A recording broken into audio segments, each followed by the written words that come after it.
পরীক্ষায় যদি এই রকম প্রশ্ন আসে তখন কি করবে? এরকম প্রশ্ন বলতে দেখো, যখন আমরা এই সংখ্যাগুলোকে দেখছি, দুটোকে দেখো যদি আমরা যোগ করি 10 আসছে, আর একটা সিঙ্গেল ডিজিট যেটা কিন্তু সিমিলার থাকবে, একটা সিঙ্গেল ডিজিট দেখো সিমিলার থাকবে, অপর দুটো ডিজিটকে যোগ করলে 10 আসছে।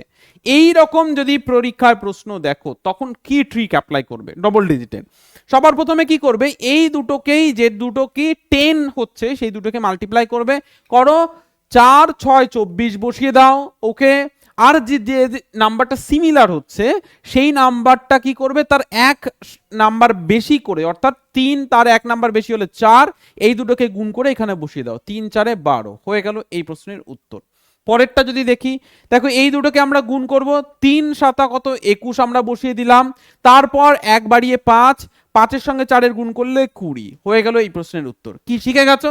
এবার তোমাদের কাজ হচ্ছে এই প্রশ্নটার উত্তর কি হবে সেটা কমেন্ট সেকশনে দেওয়া, এবং এরকম আরো ট্রিক অ্যান্ড টেকনিকের জন্য অবশ্যই চ্যানেলকে সাবস্ক্রাইব ও ফলো করতে একদমই ভুলবে না।